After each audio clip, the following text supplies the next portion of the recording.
Welcome to the Reese Report. I'm the mouth of the North, Andrew Reese, and I'm very happy to be back as it's now the summertime. I am watching the European Championship in Copa America right now, but right around the corner after the NBA draft is the NBA Summer League, which kicks off on July 13th.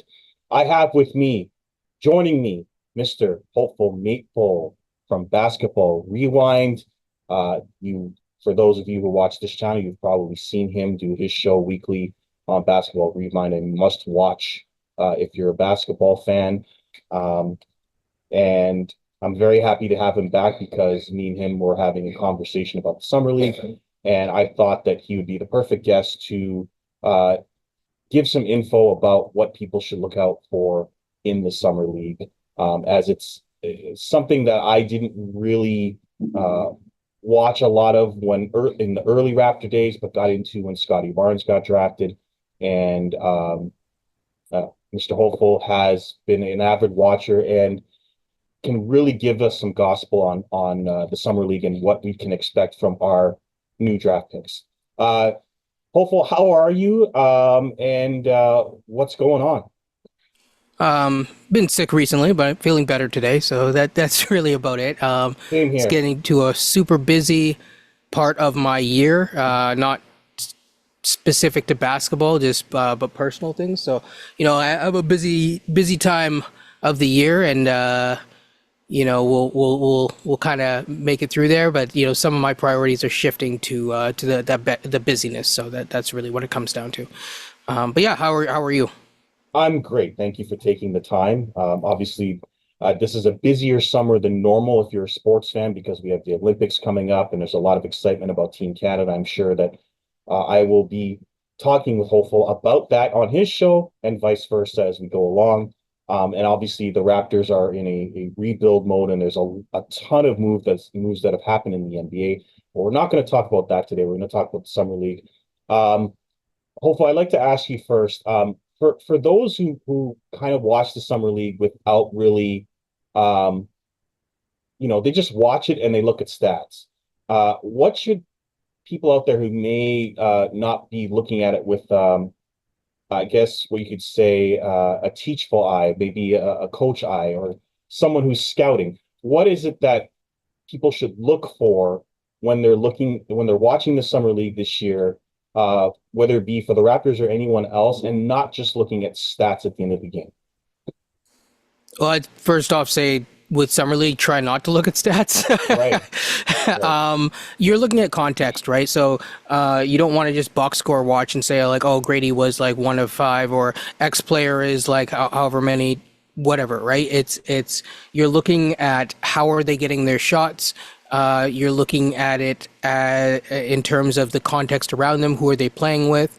And if you have a new coaching staff, like some teams will every single year, you're looking at, is there any sort of inkling in terms of how they're going to, are they putting out sets that they might put out, in their actual game? Are they thinking about the game that way? So there's a lot of, call it contextual things that I'll just like, keep it high level from that standpoint. And you want to you want to stay away from stats. So yeah, I can give you an example if you want. So well, I mean, I was going to say Victor Wembanyama. I remember last year he was 1 for 9 in his first game, and people were calling him a bust on Twitter, and I found that very funny.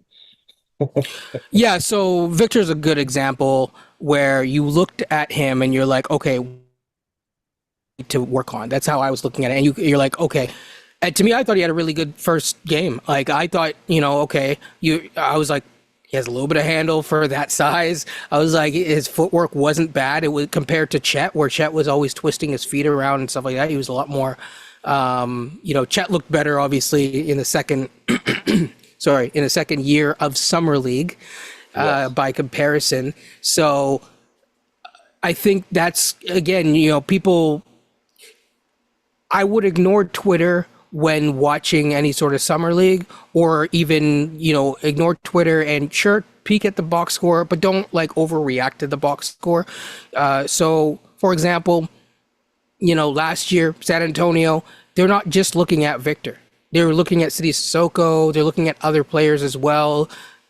they need to kind of figure out like who's going to fit, how is it going to fit for a guy like Victor. One of the things that I distinctly remember was actually City Sissoko saying, "Hey, look, man," he went like this, raising his hand up. One of the reasons that he did that to Victor was he was saying, "Remember your height, young man." Right? I'm young too. You're young, but they're both French, I believe. And it's saying, hey, you got to remember, you got to like turn around. And we saw the growth. So that's kind of what you're looking at you're not really looking at it as this person does well. I mean, Trae Young had a terrible summer league. Everyone, a lot of people will remember he had terrible summer league. I'm not the biggest Trae Young fan, but I mean, he's obviously become a very accomplished player. And, even in the first year, he did really, really well despite the summer league. Yeah, Steph Curry had a bad summer league. I remember him shooting like 23% from three. Yeah. And the other thing that people forget is that the summer league is sometimes one of the first times that these guys have played in a game context since actually finishing their college season. The French players that play, or the international players in general, they, some of them that have deep playoff runs, they're playing, right off rip. So, they don't have that time away. You can be working in the lab all you want. It's like you could do as many math questions as you want, but you have to do it in game context. You have to do it in testing conditions. You have to actually test yourself in real world things. It's, you learn as much as you want in an empty gym. And that's really the first time that a lot of these kids have actually, been able to play for a while. So we're going to get into the Raptors because obviously the Raptors are in a rebuild mode. They made 4 draft picks this year. They're clearly going young. They re-signed IQ and Scotty Barnes and are trying to build around Scotty Barnes. I thought they traded away Young. Sorry. Yeah. Yes. Yes, the Raptors are relatively young, other than Garrett Temple, who's been brought in to coach the team, and or help coach the team with Darko. And I think a great example before we get into this year's rookie was last year's rookie in Grady Dick. And I remember us watching him last year, and everyone was looking at shooting percentage, and me and you were like, wait a second, he actually can handle better than I thought. Oh, he can pass the ball better than I thought. Oh, he can defend a little, he can stay in front of guys, he can poke the ball away a little bit better than we thought. So he was working on stuff that people didn't think that he was good at, and people were only focusing on what they thought he was good at, which was a three, and saying, oh my God, he could be a bust. Your thoughts on that before we go on to this year's summary? Yeah, I mean, just to focus on Grady specifically. So again, in terms of his defense, and this is why it's like it's important to not overreact for summer league one way or the other. He does have the hands where he's good at actually intercepting passes. He did, struggle a little bit on other things, but you did see the upside. But if you overreacted to him, say, oh, now he's a defender, then suddenly it's like, oh, he's struggling at the NBA level, struggling to, frankly, at times stay on the floor because of his defense. That's the opposite end of the spectrum. I just tell people to stay neutral. For him, it was being able to show, like, hey, what happens when you don't really have the best basketball context? Can you create something? And he got better as the summer league went on. The first game was kind of a little bit rocky, but I thought he got to spaces and showed his activity. But then on the flip side, you saw him grow with every single game, and at one point it's like, okay, this guy is like all you have, unfortunately. There's really a lot there, not just from a Grady standpoint, but even beyond Grady. From a summer league that you can kind of glean in little small ways and just add them up to say, okay, I kind of have an idea. I think one of the most important things that we haven't really talked about is, especially for rookies and second-year players, I always talk about, I remember one of the first times I discussed it, it was with Blake Murphy as well as Samson Folk at different points, is the NBA strength and conditioning programs that exist on each individual team. So you'll see some guys. A perfect example is Keontae George. Keontae George came in, he was slimmed down compared to what he looked like before. but also you're seeing, okay, a guy like Rob Dillingham, you'll see it this year where it's like, okay, he's facing against the on average, aside from Edie and Klingon, most centers are not that big in terms of their height. So now in Summer League, you're facing against pseudo NBA talent for the most part, some NBA talent, but really guys that size wise, occasionally you'll see some professional players at Summer League too. Like you're seeing what they look like not against kids, but against men. And so for the non-international prospects, I think that that's important to see. Scotty Barnes is a good example. First time I saw him on the court, I was like, he has a man body. Yeah, yeah, that's what I noticed too. He definitely had a man body. Yeah, Whereas Grady, it's like you knew that he was 6'8", even from the measurements, but you could see he was actually quite slim and and lean, and he absolutely. needed to put on weight. So you just see all of that context, and it's really like I think Zach Edey's playing. So you'll Well, see yeah, Zach Edey. He is because he pulled out of the yeah. right, right. So you'll see now what does a Zach Edey look like against guys that are a little bit gone through an NBA strength and conditioning. Heck, some third year guys are going to be there, and that's also important to see because your body matures. Now Zach Edey is an older person in the draft, so but you still see that, and that's important to see. Yeah, he's a big boy, Mr. Edie. I am actually kind of curious how he's going to look as well.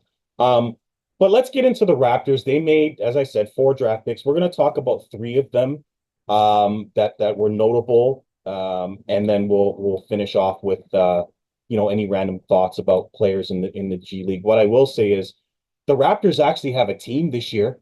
No offense to anybody who played in last year's summer league, but the Raptors had Grady Dick and a bunch of fill-in. And I'm not trying to insult anybody, but it was just the team was just an absolute mess. Um, Thankfully, this year we look like we're actually going to have a team that can actually compete, and we'll actually have an opportunity to show something. So I'll start off with our first pick, which is Jacoby Walter. Um, a his bread and butter is his jump shot, guys. I did some research on him. He loves taking threes. 6 out of his 10 shots were 3-pointers at a 34% clip. So a lot of his game early on will be dictated whether or not he can hit his three. He got to the line 5 times a game, so that's something to look out for as well. Needs to work on his finishing, ball handling, and foot speed. What are you looking for in Jacoby that will uh, that people should be looking out for, or what do you want to see from him in the summer league? So I think he has a bit more than just his three. I'll give you another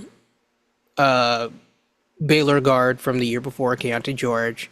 And now I'm not saying that he is Keontae George, but I'm just drawing comparisons between what you said. So Keontae George, out of 12 shots, took 7 of them as three. He's not doing that in the NBA. Right, of Right? course. But you're looking at the other things. I think Jacoby Walter has a knack for, he's a plus NBA athlete.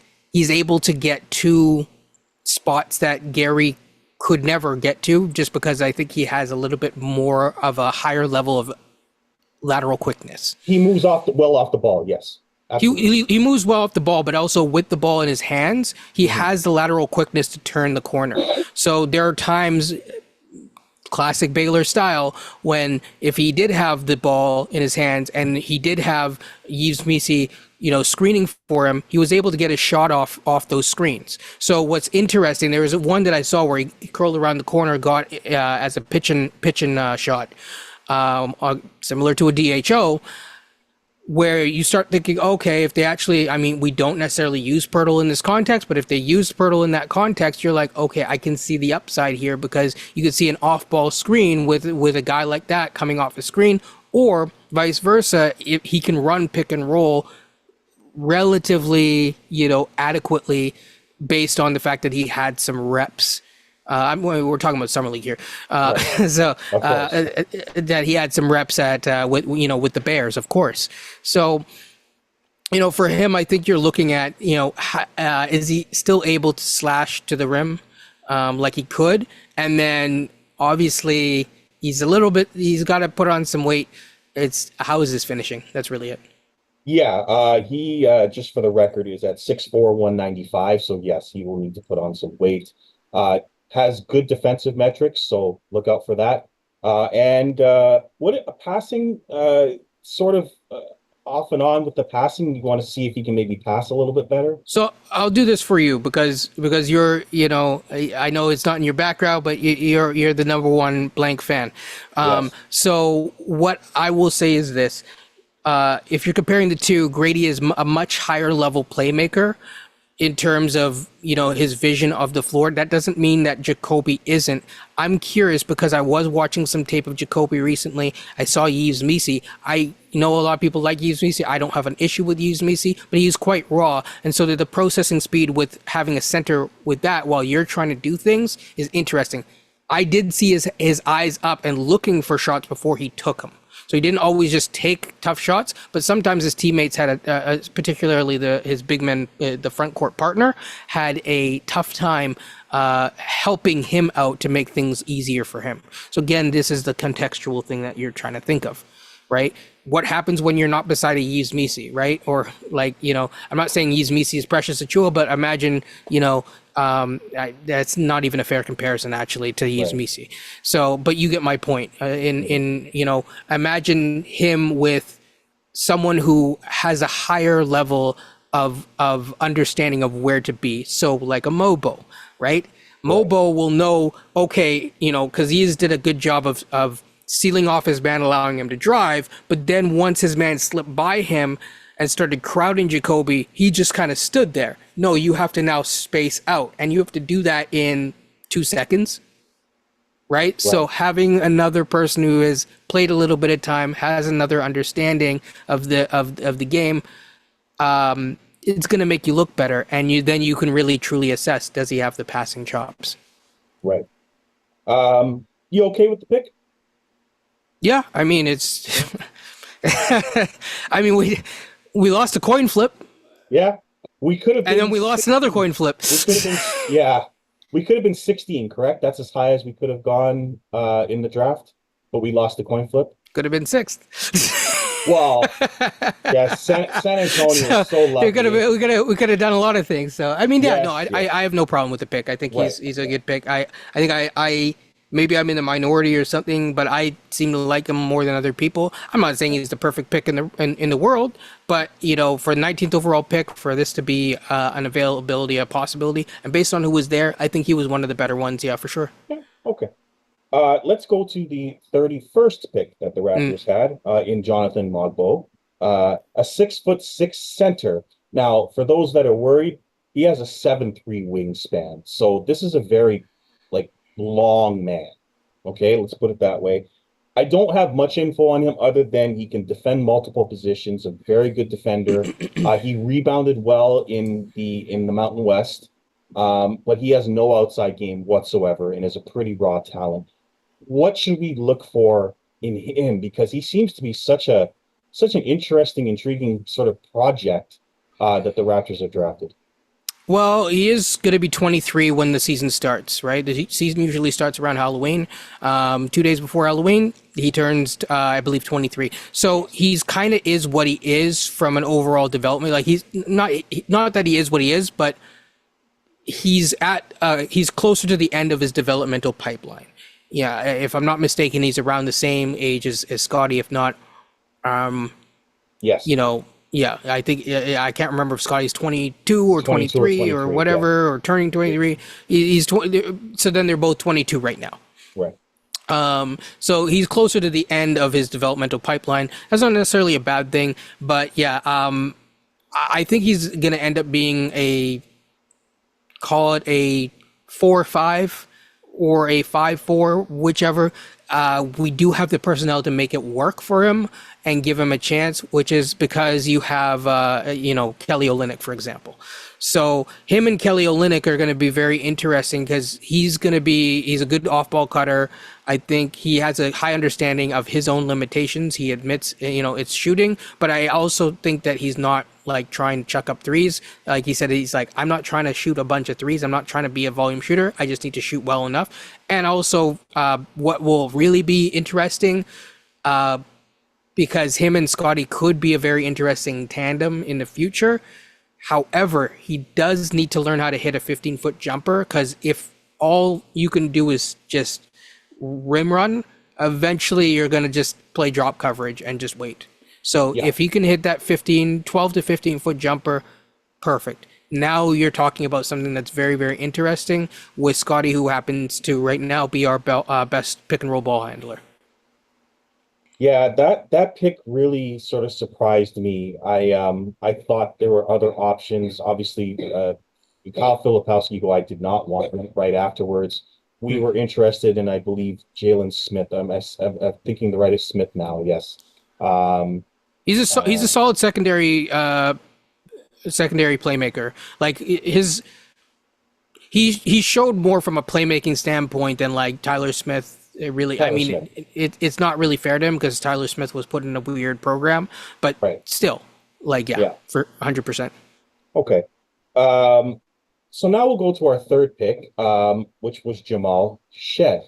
Um, Hmm. point guards. Sorry? Can we just go back to Mobo just for one more second? Absolutely. You got more? Yeah. I'll just say this: he's not necessarily a boom or bust pick. This was actually Trey pointed this out, but he's absolutely right. The way it's like, this is what you, if it works out with him, he could be really, really special and Mhm. kind of what you thought you were getting in other contexts with other players like a Precious.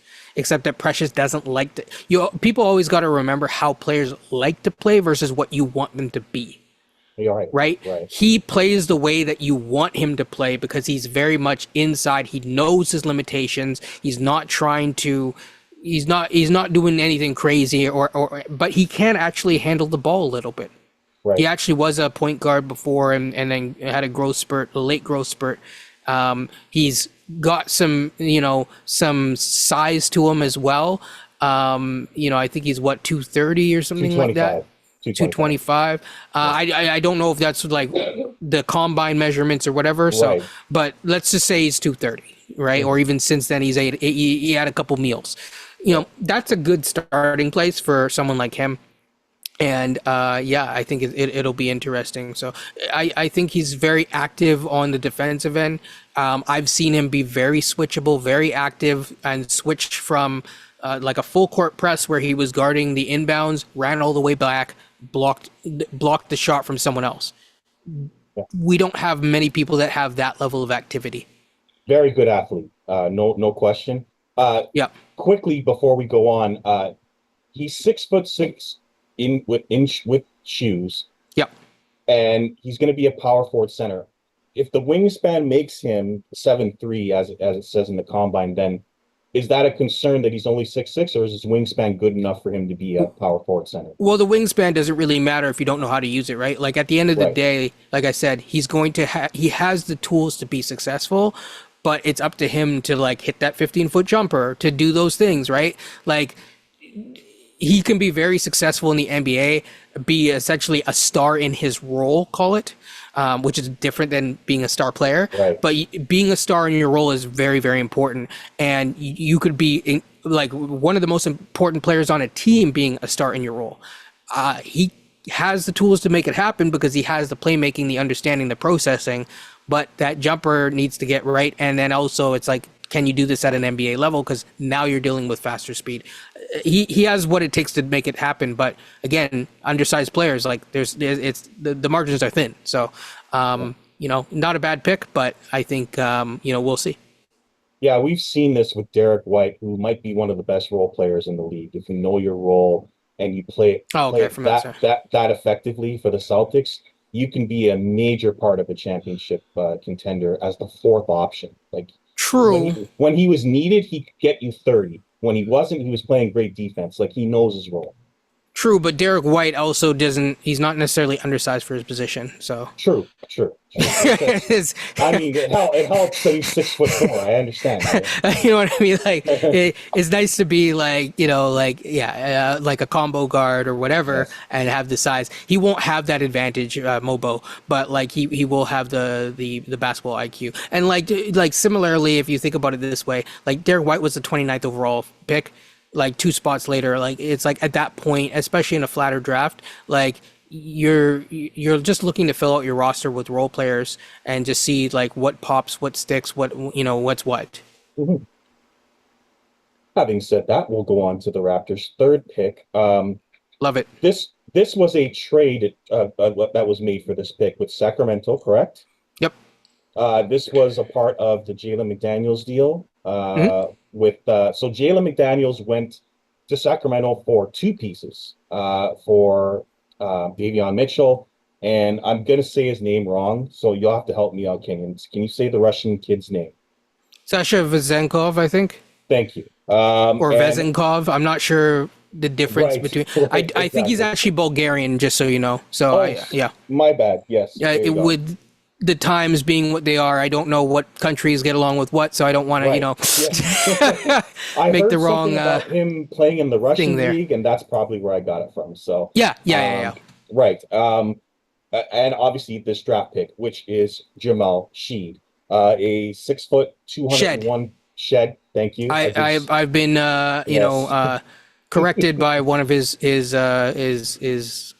close confidants or whatever. So Yes. yeah, Yes. Jamal Shed out of Houston, a 6 foot point guard, 201 pounds.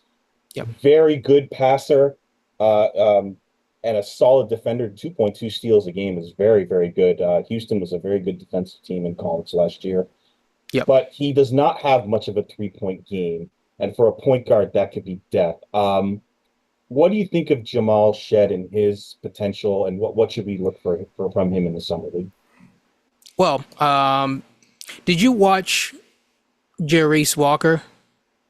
I did. Yes. Do you know what team he was on? It was Houston, right? Yes. Right.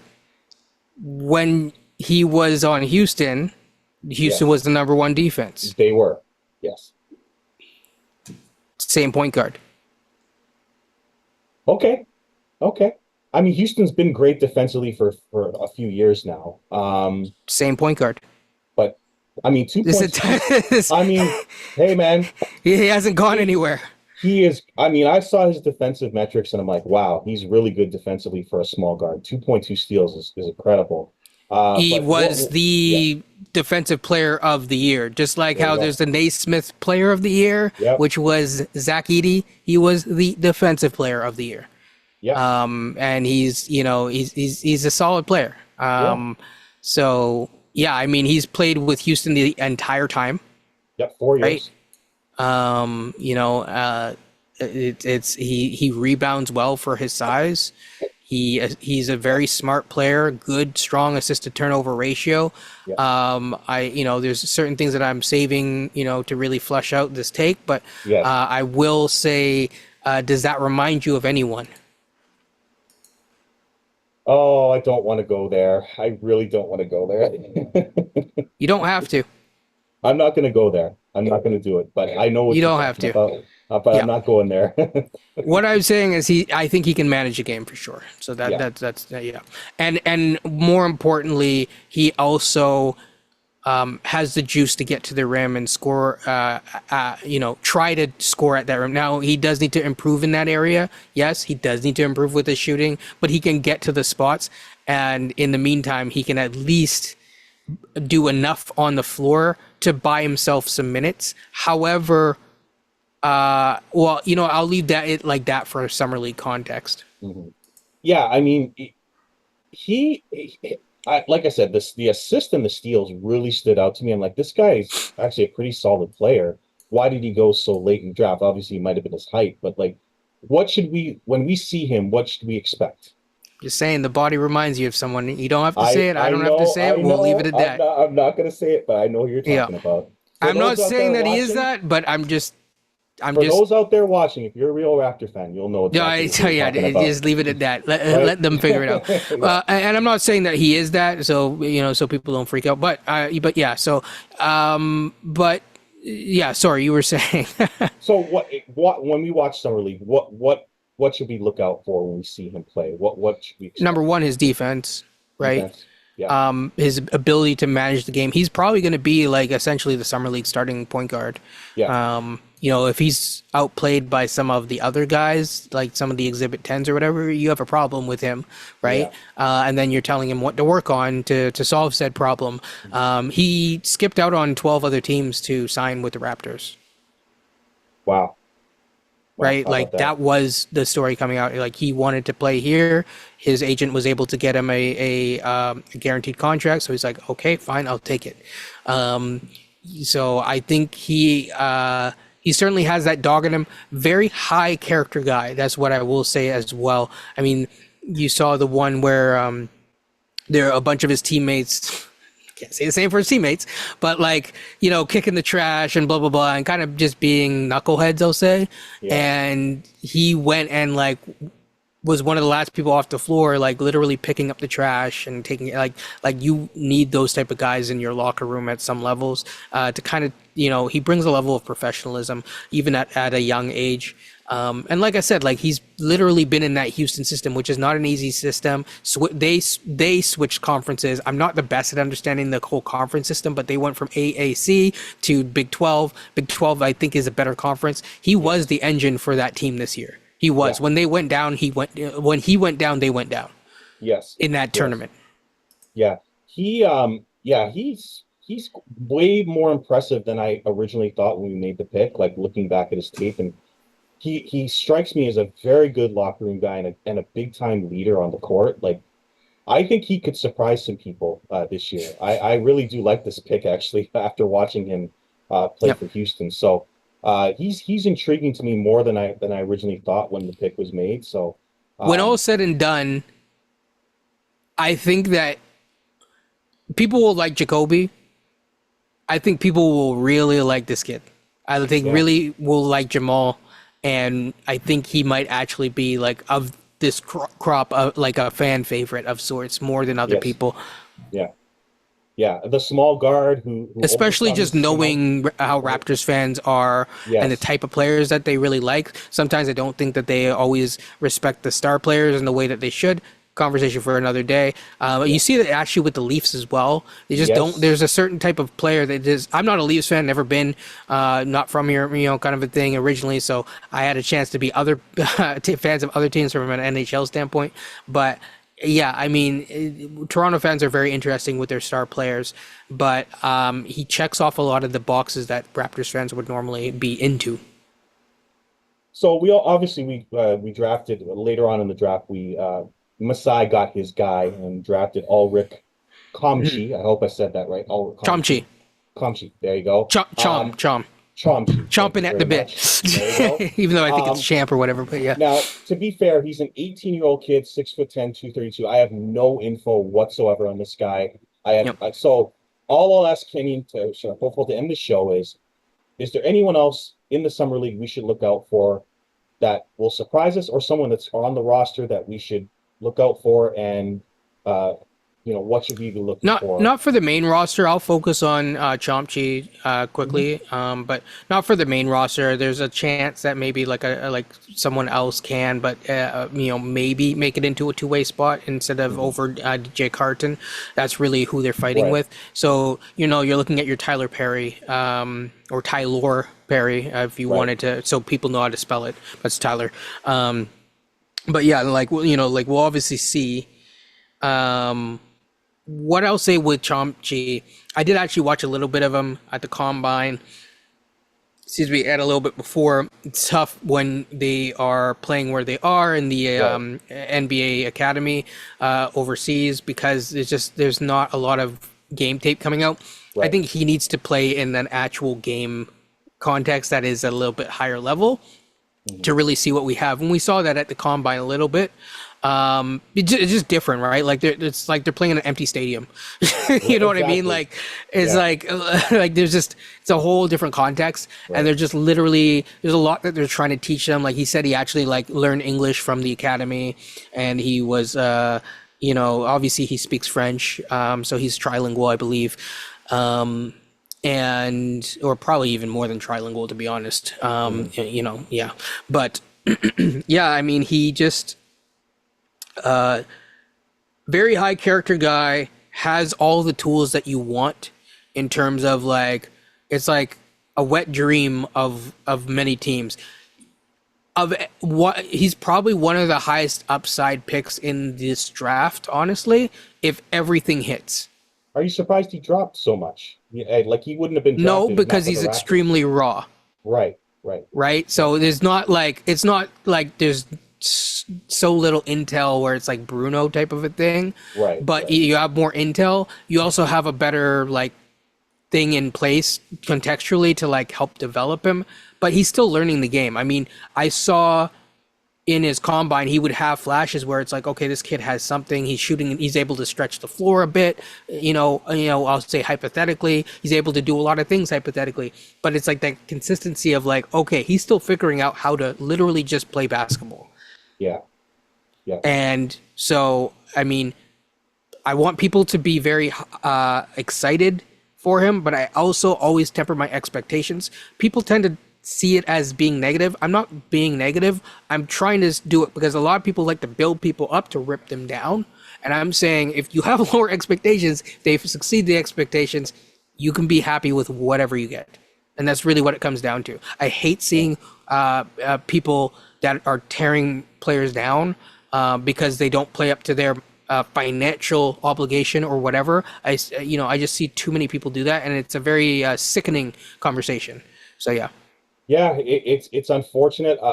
I've seen this a lot. You mentioned the Toronto Maple Leafs. For those out there who I know this is a basketball show, but I'm sure there's some Leaf fans that will watch this show that are friends of mine. Mitch Marner's getting killed in Toronto right now. Mitch Marner, for in case you don't know, Kenny is a right winger. Oh, I know who Mitch Marner is. I'm not. Yeah, he had a really I don't rough know why he's playoff. getting killed, but like I know Yeah. who he is. So let me give you a I picture. know he's well paid, so that's Remember, probably part of it. yeah, he's one of the highest paid players in the league. Picture Pascal Siakam in the bubble, okay, when he Fair played enough. Boston. He had But that was he kind good of rough. defensively at least then? Uh, So that okay, so it's not quite Pascal then. no, no. He had a rough playoff. Okay, Right. and this is not the first time he's had a rough playoff, and he makes a lot of money. He's on the Did he last win a year of his championship deal. before? No, Okay, no. gotcha. All So right. so So not a as little, similar, but like it's a little bit different. but Did hit the winning goal? let me give you the similarities. Okay, after the championship, Yeah. Pascal, got his deal. Mm. Similar to Marner. Marner didn't have the same success. Has not had a lot of playoff success. And now he's on the last year of his deal, making $11 million a season, and is looking for a raise, similar to Pascal Siakam coming into this season, who was a lightning rod all season long and eventually was dealt to Indiana. Hmm. Mitch Marner has a no trade clause, so it's a little bit different and doesn't have to waive it. But there's a lot of questions, and especially in fan land, whether a lot of Leaf Is it fans want closer to him. like a Vladdy Guerrero? That sounds like it's a little bit more closer to that. Well, Vlad, I think fans like Vlad and want him to stay, whereas Marner, a lot of people want him and his salary out of here. Interesting. Okay. Um, because he's given us nothing in the playoffs, or given the Leafs nothing in the playoffs. So it's that level of, you know, and it's There's an because anxiety around the fan right, base. and it's because of Gotcha. his salary and because of his failure in the playoffs that is bringing that. So that's a comparison I want to bring up with regards to how sickening it can be sometimes. And I've done this myself. I've looked at a player's salary and say, "Where's the production?" I've done it myself, so I'm not innocent in this. But I've People tend learned to that also jump before the player's even been paid. It's like they get an right, extension, they're like, "Oh, he's a max." It's like, "Oh no, next year." right, So that's another yeah, interesting thing. We'll see. Quickly is obviously going to be in his. He's not. It's not an extension actually anymore. right. It's going to be. He's in his new contract now, so Yeah. it'll be interesting to see how fans treat Quickly as well. Like I found myself doing this myself when Barnes and Quigley got their extension. I'm like, wow, Quigley, it seems like he got paid a lot of money, $35 million for a player that really hasn't proven as much as I would like. Same thing with Scotty Barnes, but you have to pay those players if those are the players you want. Well, it's And funny too. so, You talk about playoff failures and stuff like that. I'm not trying to do this with Quickly, but right, I'm just saying that the Knicks fans were not happy with his last playoff right, performance. Ironically, as much as Knicks fans are very polarized about RJ Barrett, he did show up in the playoffs. I don't take a side on it personally, but yeah. yeah. So that, that's, I find myself looking at salaries sometimes saying, is he really worth that? And I know it's kind of a silly thing to do because, as you've told me many, many times, you're worth what someone's willing to pay. So, um, I'll leave that argument at that. But to end this off, this is going to sound really crazy because I know it doesn't matter, but can the Raptors win the summer league?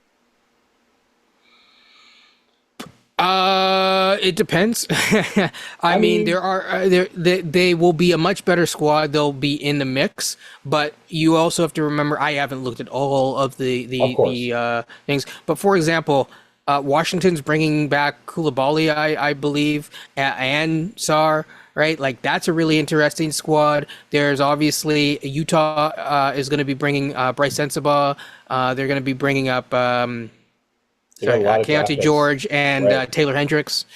Right. That's an interesting like group of players. Wemby's obviously busy, Yes. Yes. but there are some teams that are going to be bringing in, especially like the Utah, that are going to be bringing in some interesting mixtures. And frankly, depending on what happens, like, and depending on who you want to view, summer league is a time when you're not necessarily always playing like a like X guy. Say they get all the intel that they need to get on Jacoby, but they're still like, wondering what is going on with one of the exhibit 10s. They might play him more, even if it means losing the game. Right. Got you.